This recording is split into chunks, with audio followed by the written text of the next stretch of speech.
நேர்கள் அனைவருக்கும் இனிமையான வணக்கம். நேர்களே, தற்பொழுது நாம் பார்க்க இருக்கிறோம். அருமையான ஒரு விஷயம் என்று தான் சொல்ல வேண்டும். ஒரு ஆன்மீக விஷயம். அது திருக்கோயிலில் சம்மந்தப்பட்டது. ஆம் நேர்களே, அனைவருக்கும் சிதம்பரம் தெரியும் அல்லவா? சிதம்பரம் என்றாலே நம் அனைவருக்கும் ஞாபகத்திற்கு வருவது நடராஜருடைய அந்த அருமையான ஒரு உருவம்தான். இப்பொழுது நாம் பார்க்க இருப்பது சிதம்பர ரகசியம் என்றால் என்ன? அப்படிங்கிறது தான். எல்லோருக்குமே அந்த ஆவல் இருக்கும். அதில என்னதான் அப்படி இருக்கு? அப்படிங்கிற அந்த தேடல் இருக்கும். இது ஒரு சிந்தனை தேடல் அப்படின்னு கூட சொல்லலாம். ஆம். பஞ்சபூதங்களாகிய மண், நீர், நெருப்பு, காற்று, விண் எல்லாவற்றிற்கும் மூலம் சிவம்.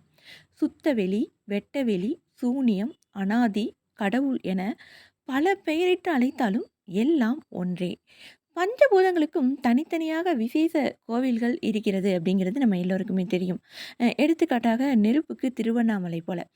அதுபோல எல்லாவற்றிற்கும் மூலமான ஒன்றிற்கு அமைந்துள்ள ஒரு விசேஷ தலம்தான் சிதம்பரம்.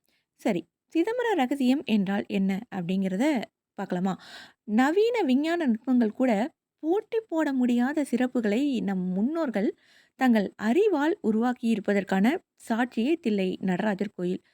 சிதம்பர ரகசியம் எல்லோரும் அறிய துடிக்கும் ஒன்று. அப்படி என்ன ரகசியம் இருக்கு சிதம்பர நடராஜர் கோயிலில் அப்படின்னா, சிதம்பரத்தில் இறைவன் உருவமாகவும், அரூபமாகவும், உருவமாகவும் அருள்பாலிக்கிறார். அதுதான் அந்த தலத்தோட சிறப்பு.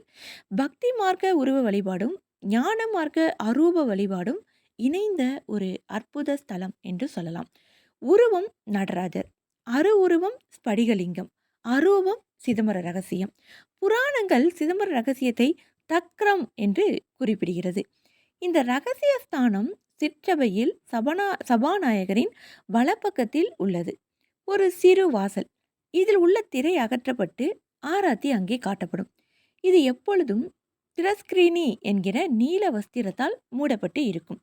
இதனுள்ளே திருவுருவம் ஏதும் தோன்றாது.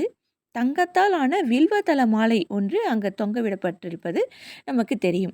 மூர்த்தி இல்லாமலேயே வில்வத்தலம் மட்டும் அங்கே தொங்கும். இதன் ரகசியம் என்ன அப்படின்னா, இறைவன் இங்கு ஆகாய உருவில் அதாவது அரூபமாக இருக்கிறார் அப்படிங்கிறத உணர்த்த தான் அங்கே ஒரு வில்வ இலை மட்டும் தொங்கிட்டு இருக்கிறத நம்ம பார்க்கலாம். இந்த ரகசிய ஸ்தானத்தை எந்த பலனை குறித்தும் ஒருவன் தரிசித்தால் நினைத்தபடி அந்த பலன் கிடைக்கும் அப்படின்னு சொல்கிறாங்க.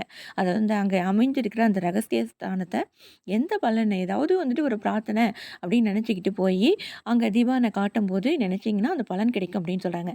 எந்த பலனையுமே சிந்திக்காமல் அந்த தீபாவளியை மட்டும் அப்படியே அந்த சிதம்பர ரகசியத்தை மட்டும் பார்த்துட்டு எந்த பலனையும் சிந்திக்காமல் தரிசித்தோம் அப்படின்னா ஜென்ம விமோசனம் சித்திக்கும் அப்படின்னு சொல்கிறாங்க. எளிதில் புரியும்படி சொல்ல வேண்டும் அப்படின்னா திரை ரகசியம். அதாவது திரை விலகினால் ஒளி தெரியும். அதேபோல் நம் மனதில் உள்ள மாயை விலகினால் தெளிவு பிறக்கும் அப்படிங்கிறதாங்க. சிதம்பர ரகசியம். சித்து அம்பரம், அதாவது சிதம்பரம். சித்து அறிவு, அம்பரம் வெட்டவெளி.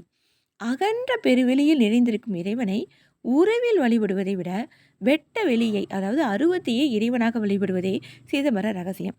சிதம்பர ரகசிய ஸ்தானத்தில் ஸ்ரீ சக்கரத்தையும் சிவ சக்கரத்தையும் இணைத்து ஒன்றாக அங்கே பிரதிஷ்டை செய்யப்பட்டு இருக்குங்க. இந்த சக்கரத்தில் நடராஜ பெருமான் இருந்து தன் ஆனந்த நடனத்தினால் உலகை படைத்து காத்து அழித்து அருளி கொண்டிருக்கிறார் அப்படிங்கிறது தான் ஐதீகம். சிதம்பர ரகசியம் சுருக்கமான விளக்கம்னா பேசிக் கான்செப்ட். இறைவனுக்கு உருவம் இல்லை, அரூபமானவர், அவ்வளவுதான். பஞ்சபூதங்கள் அதன் எழுச்சிகள் ஓரறிவு முதல் ஆறறிவு மனிதன் வரை உணர்ச்சிகள், அசேதன பொருட்கள் தோன்றுவது, மறைவது, நிலையாமை எல்லாம் இறைவனுடைய திருவிளையாடல்களே. வெட்டவெளி தன்னென மெய்யென்று இருப்போர்க்கு, அதாவது தன்னை மெய்யென்று இருப்போர்க்கு பட்டயம் எதுக்கடி குதம்பாய். ஒரு சித்தர் பாடல் இது அல்லவா? அதாவது வெட்ட வெளிதனை மெய்யென்று இருப்போர்க்கு பட்டயம் எதுக்கடி குதம்பாய். இது எவ்வளவு அருமையான ஒரு வரிகள் பாருங்கள். இதை சிதம்பர ரகசியத்தோடு ஒப்பிட்டு பாருங்கள் நேர்களே. உங்களை நீங்கள் கண்டிப்பாக உள்ளே உள்ளே அகத்தில் தேடும் பொழுது அந்த இறை உணர்வை கண்டிப்பாக நீங்களும் உணர முடியும். அந்த ஆனந்த தாண்டவம் மனதில் நிகழும் பொழுது, அந்த நடராஜருடைய ஆனந்த தாண்டவம் மனதில் நிகழும் பொழுது எல்லா விதமான கல்மிசமும் நம்மை விட்டு நீங்கும் என்பது உண்மைதானே? இது ஆர்எஸ் மனோகரன் அவர்களுடைய முகநூல் பதிவு இது. மிகவும் அருமையான இந்த விளக்கத்தை நீங்களும் கண்டிப்பாக தெரிந்தவர்கள் கண்டிப்பாக மீண்டும் ஒரு முறை கேட்டதற்கான ஒரு பலனும் இருக்கும். மீண்டும் இதேபோல ஒரு அருமையான ஒரு தகவலோடு சந்திக்கலாம். அதுவரை உங்களிடமிருந்து விடைபெறுவது நான் உங்கள் அன்பு அறிவிப்பாளர் சகோதரி இளைவேணி கிருஷ்ணா. வணக்கம் நேயர்களே. நன்றி நேயர்களே.